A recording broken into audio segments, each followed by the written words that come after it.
Microsoft го спречи вториот најголем DDoS напад во историјата.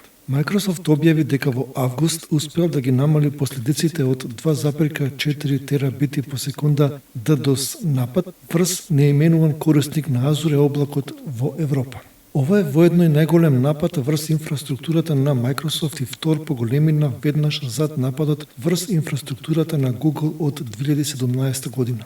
Нападот траел повеќе од 10 минути, а повеќе кратки периоди биле со максимум од 2,4 терабајти по секунда, 0,55 терабајти по секунда и 1,7 терабајти по секунда. Во текот на нападите системот останал оперативен благодарение на капацитетот на Azure да абсорбира десетици терабити при DDoS напади.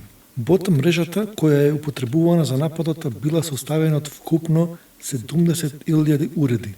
Најголем дел од адресите на уредите се во Азија, Малезија, Виетнам, Тајван, Јапонија и Кина, но дел од адресите се и од САД. Што е DDoS напад?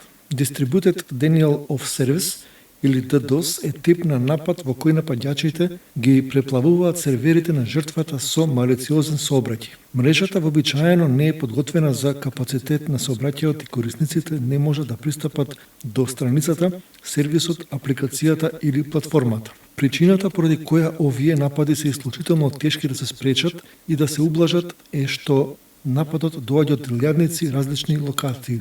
Поради ова тешко е да се одреди кој сообраќај доаѓа од корисници, а кој сообраќај е дел од бот мрежата. Последниве години капацитетот на овие напади е значително поголем, главно заради големиот број на небезбедни паметни уреди и интернет на нештата. Според процените има околу 12,5 милиони уреди кои се потенцијални точки за напад. За нападите најпрво се креираат големи бот мрежи.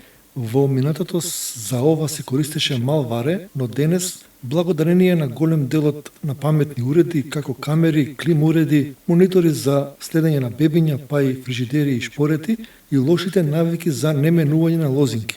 Креирањето на бот мрежи е значително полесно. Потоа сообраќајот од овие мрежи се насочува кон самата жртва.